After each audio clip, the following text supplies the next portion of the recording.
Good morning, campers. Good morning, campers. Morning, campers. Good morning, campers. Bonjour les campeurs! Les fans de Stargate attendent avec impatience la reprise de notre saga préférée. Mais on a peur de ce que pourrait devenir l'univers de Stargate. Scénario incohérent ou effaçant tout ce qui avait été créé précédemment, nouveaux personnages clichés ou peu attachants, situation vue et revue dans toute la multitude de science-fiction disponible depuis des années qui nous laisserait une impression de plagiat de tel ou tel univers mythique. Eh bien non! Savez-vous que beaucoup de fans de Stargate sont terrifiés à l'idée d'avoir une suite parce que celle-ci pourrait être woke? Vous avez peur d'une woke gate dans les prochaines années? Vous pensez que le wokisme est une menace ou une forme de censure? Cette vidéo est faite pour vous. C'est parti!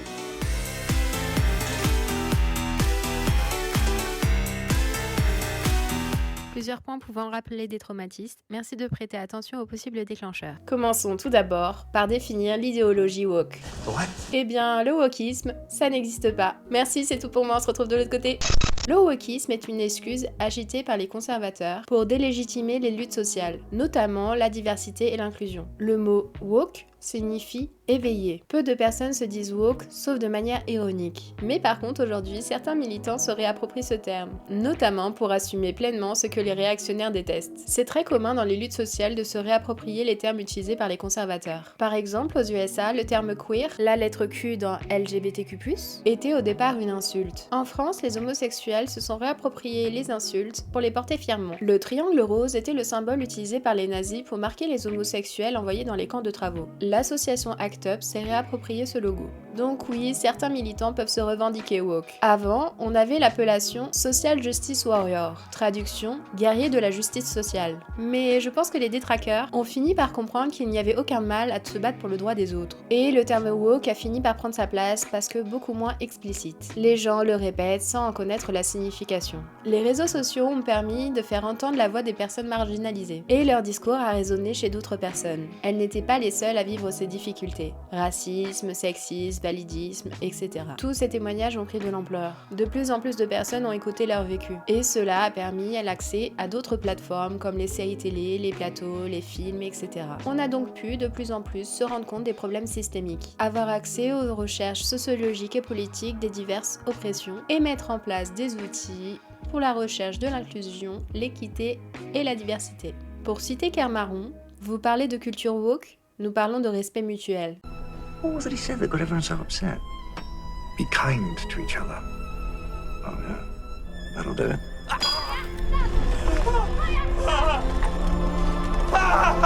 Donc en gros, avoir peur qu'une suite de la saga Stargate soit woke, en d'autres termes, qui prône des valeurs sociales et politiques fortes, positives et respectueuses, c'est un peu avouer qu'on n'a pas compris les trames des épisodes. Bonne nouvelle, vous allez pouvoir vous refaire tout un marathon Stargate et cette fois-ci, vous concentrer sur les histoires. Pour les personnes ne connaissant pas encore mon travail ici, il tourne notamment autour de ces questions et il y a déjà plusieurs vidéos postées là-dessus. Allez, c'est parti pour une compile qui explique pourquoi Stargate était déjà woke. La santé mentale des hommes est importante.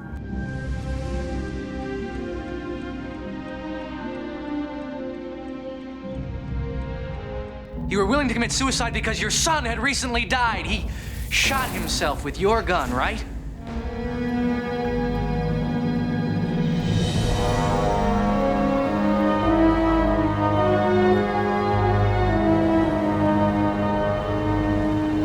Le sujet du suicide est encore très tabou aujourd'hui, encore plus quand cela concerne un homme. En effet, les hommes ont une injonction via la société à toujours être forts et ne jamais montrer leurs émotions. Do you wanna talk about it? Are you crazy? Well, men of your generation ignore their mental health too. Déjà à l'époque, Stargate nous a prouvé de nombreuses fois que cette idée était naze, et que même les hommes avaient le droit de pleurer.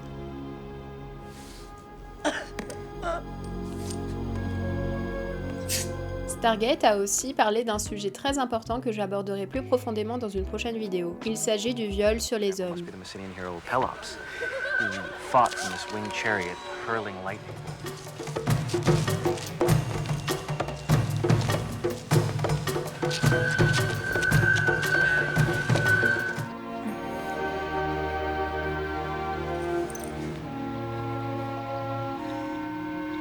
What exactly just happened? Et oui, Jack n'a pas pu dire s'il était ok ou non pour avoir cette relation sexuelle, vu qu'il a été drogué. Mais cette autre scène avec Daniel est encore plus flagrante.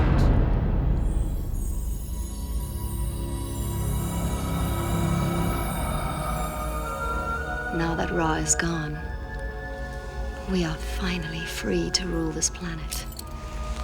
With you, our beloved, at our side. Et cette fois-ci, c'est bien explicite que Daniel a subi un viol, encore une fois sous influence. On nous montre même son état de sidération juste après.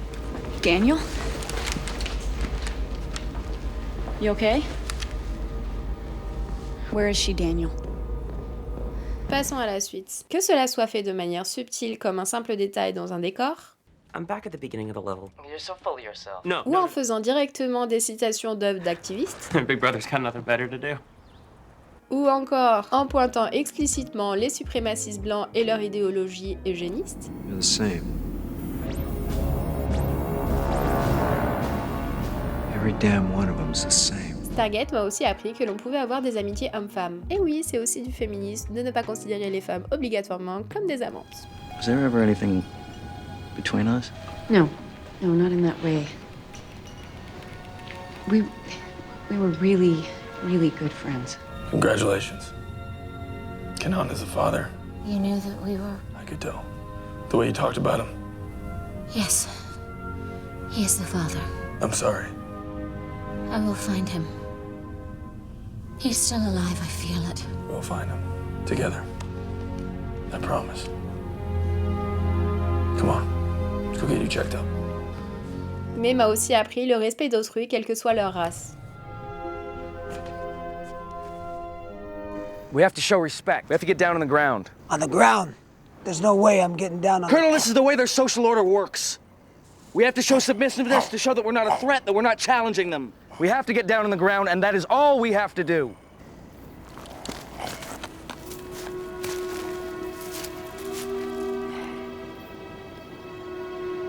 Colonel, everyone, please.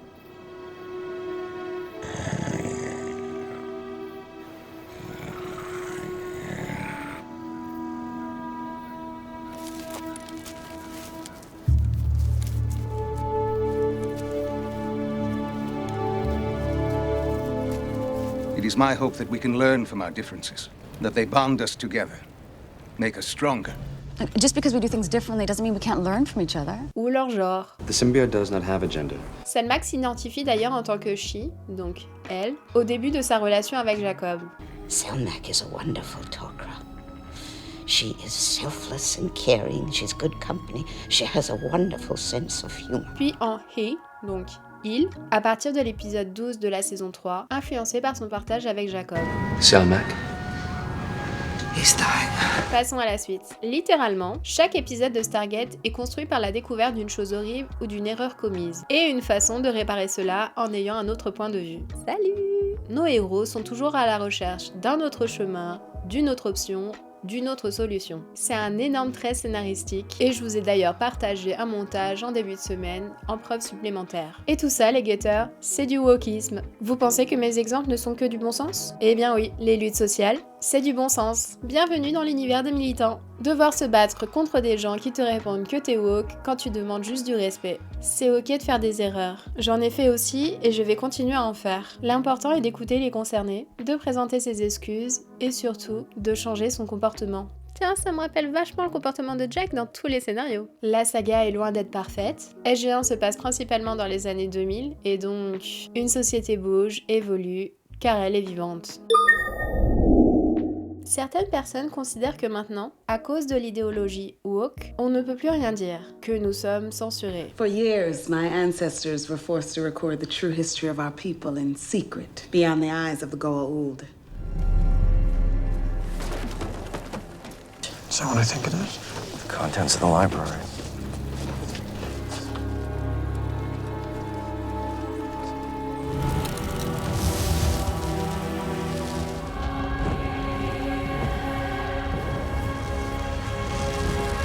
Outre le fait évident qu'ici Stargate fait un parallèle avec l'autodafé de 1933 en Allemagne, je vais ici démonter l'idée que le wokisme censure. J'ai 2 points à aborder. Mon premier point, qui a écrit et écrit toujours les scénarios des films et des séries télé? Eh bien majoritairement la même catégorie sociale, des hommes blancs. Vous vexez pas, je suis blanche moi-même. C'est pas une insulte d'être blanc et surtout, c'est pas mon point ici. On me parle d'un système, pas vous derrière votre écran, pas moi individuellement. This isn't about us. Le micro et la scène étaient pour eux. Donc le fait qu'ils soient obligés de laisser la place à d'autres personnes, des personnes qui ne sont pas des hommes blancs, les met dans une position qu'ils n'ont pas l'habitude, ne pas être le centre du monde. En fait, le problème de ces fans, c'est qu'ils ont peur de ne plus pouvoir se reconnaître dans leurs futurs héros. Mais une société est plurielle et avouons-le, on commençait vraiment à se faire chier à avoir les mêmes histoires et les mêmes personnages. Too many are still steeped in an old culture full of antiquated rituals and are slow to accept change. Mon second point. Au lieu de vous interroger sur le fait que depuis quelques années, nous voyons de plus en plus de personnes issues de minorités à l'écran. Quand je dis minorité, je parle d'un point de vue sociologique. Des femmes, des personnes LGBT, non valides, non blanches, etc. Je ne parle pas de quantité. Interrogez-vous plutôt sur le fait de pourquoi elles étaient invisibilisées jusqu'à maintenant. Ça serait pas de la censure ? Le but est de ne pas entendre qu'une seule et même voix de la même catégorie sociale de la population. That's a matter of perspective. Durant mon enfance, je n'ai pas eu beaucoup de représentations positives de femmes fortes, intelligentes et non en rivalité avec les autres femmes. L'arrivée de Carter a changé la donne. Amanda Tapping travaillait régulièrement sur les dialogues et comportements de son personnage avec les scénaristes. Quoi de mieux qu'une femme pour écrire une femme ? Les showrunners et les scénaristes de Stargate l'ont écouté et ça a donné un personnage méga cool. Bravo Stargate. Mais une femme ne peut pas représenter toutes les minorités de la société. Et d'autres auraient été les bienvenus dans l'élaboration des scénarios et des personnages. C'est notamment le métier des sensitive readers. Petit point histoire à propos de la censure dans l'univers cinématographique hollywoodien, avec notamment le Code ACE. I've known President Hayes for a long time. He's a good man. Despite his taste in running mates, maybe. Non, pas lui. Le Code ACE avait pour but de réguler le contenu de la production des films, en donnant des recommandations sur ce qui était convenable ou pas de montrer à l'écran. Il a été en vigueur aux USA pendant 20 ans, censurant beaucoup de scènes, notamment sur des sujets particuliers. La sexualité, la décence, les crimes et la patrie. Revenons donc à Stargate. Et rappelez-vous que les scénarios étaient relus et corrigés par l'Air Force. I want you to explain to these recruits how the worst soldier in the unit has managed to put them all to shame. I just stopped thinking. I figured out that using my brain was the whole problem. Oh my God. A soldier like you comes along once in 1,000 years. Dans le Code ACE, il est écrit ceci. La présentation du drapeau se fera toujours de manière respectueuse. Eh bien, pour Stargate, même si le Code ACE n'était plus en vigueur depuis longtemps, l'Air Force est toujours dépeinte en positif. Alors que l'IOA, non.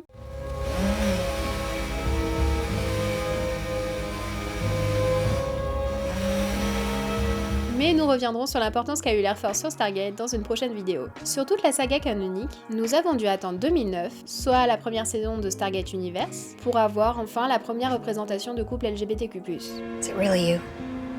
你把那个旧烂的凳子丢掉了吗？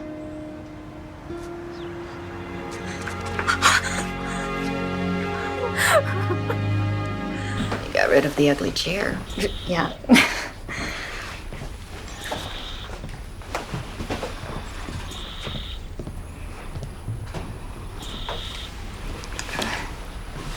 You can do better than that.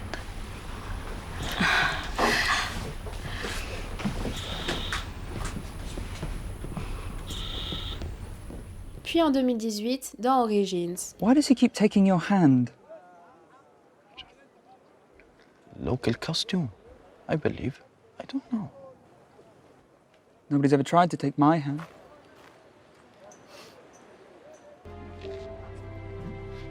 La représentation de ces deux et uniques exemples est très cool car c'est un non-sujet. On passe vite à un autre sujet comme si ce n'était pas exceptionnel. Et fait amusant, être non-hétéro n'est pas exceptionnel. Et en bonus, ce ne sont pas des personnes blanches. Et un autre point important, ces personnages ne font pas partie de l'Air Force. Pourquoi ce point est important, me direz-vous? Parce que jusqu'en 2011, une loi au sein de l'armée appelée Don't Ask, Don't Tell, traduction ne pas demander, ne pas dire, était en vigueur et interdisait à toute personne non hétérosexuelle de révéler son orientation sexuelle ou de parler de relations homosexuelles lorsqu'elle servait dans les forces armées américaines. La loi précise que les militaires qui révèlent leur homosexualité ou se livrent à un comportement homosexuel doivent être réformés. Cette scène, donc, peut éventuellement prendre un autre sens. Oh my God, you're a lesbian. Is that what you're trying to tell me? What?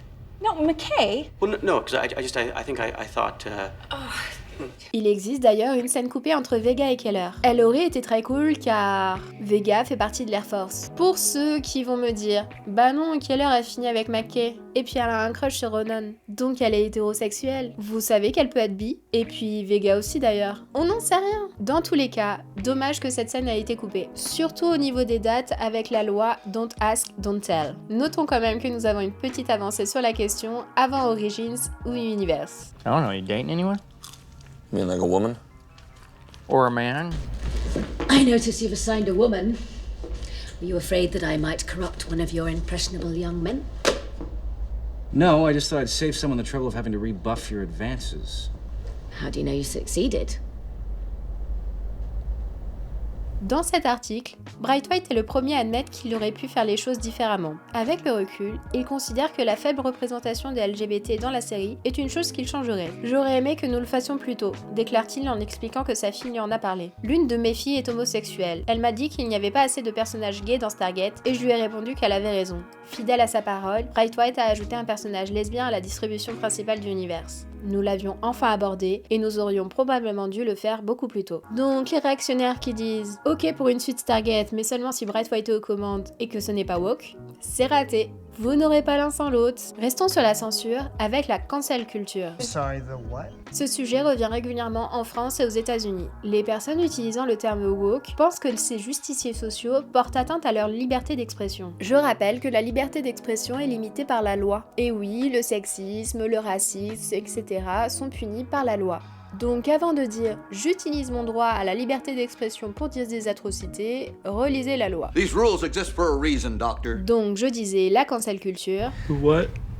Excuse me. Eh bien, comme l'idéologie woke, ça n'existe pas. Mais le boycott et la culture of accountability, oui. Le boycott est un outil de défense contre un système. Il est très utile lorsque l'on n'a pas d'autre méthode pour faire comprendre que l'on n'est pas d'accord avec des lois liperdicides. Coucou le 49.3. La culture of accountability, soit la culture de la responsabilité, est un processus qui dit que si vous créez quelque chose, soyez prêt à rendre des comptes, car si vous continuez à opprimer quelqu'un, on va se fâcher. Bon, ok pour des séries et des films woke, mais seulement si c'est fait correctement. Parlons maintenant du greenwashing, du pinkwashing et du whitewashing. What? Commençons avec le greenwashing pour vous faire comprendre l'idée. C'est une méthode de marketing consistant à communiquer auprès du public en utilisant l'argument écologique de manière trompeuse pour améliorer son image. Quant au pinkwashing, c'est se faire passer pour quelqu'un de respectueux envers les LGBTQ+, en mettant plus de représentation dans leur show, mais en n'étant pas forcément d'accord avec cette idée d'inclusion et de diversité dans la société. Ils le font parce que c'est la nouvelle mode et avouons-le, ça rapporte du fric. Je vous explique. Il faut discerner les œuvres avec de la représentation sous couvert d'inclusion, dans le sens où on mettrait des personnages juste pour cocher des cases, et la représentation positive des minorités. Une œuvre peut être totalement sexiste et avoir beaucoup de personnages féminins. Une œuvre peut être raciste et avoir beaucoup de personnages noirs. Vous comprenez le problème? Aujourd'hui, malgré une amélioration de leur visibilité, les personnes LGBTQ+, non blanches, handicapées, etc.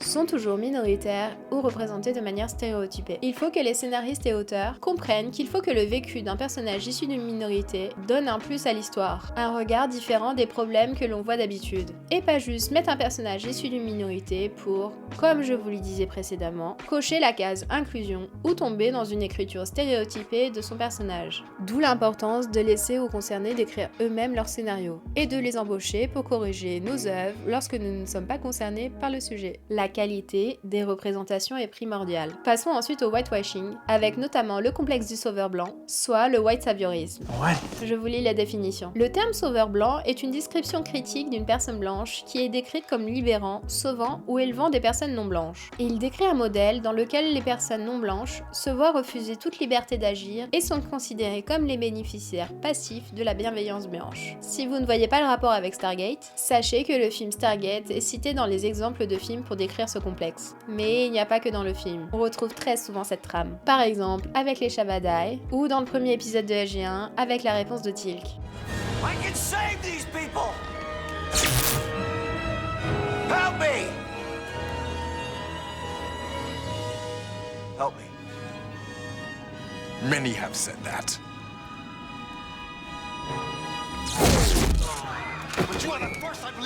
Attention, je rappelle ici que le problème est la représentation positive de personnes non blanches, façon dont est toujours écrite ce genre de scène. Le problème vient de la répétition incessante de la représentation de personnes non blanches demandant de l'aide aux personnes blanches, ou sauvées par ces dernières dans les œuvres de fiction. Dans Stargate, le fait que les Jaffa ou autres civilisations ne puissent pas se sauver eux-mêmes et ont besoin des Américains blancs. Il faudra absolument que la prochaine série travaille sur ce point pour ne pas encore une fois tomber sur ce trope néocolonial. Je vais rapidement aborder le thème de la blanchité dans Stargate, notamment avec ces scènes. I find it unbelievable that anyone so primitive could have deciphered the gate system. Did you say primitive?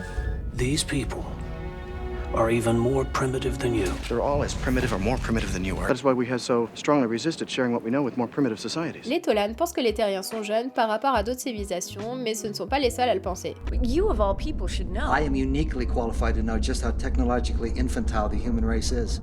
Infantile? Yes, in comparison with the Gold and Tok'ra, you're very young. The very young do not always do what they are told. The very young do not always do as they're told. The very young do not always do as they're told. Yeah.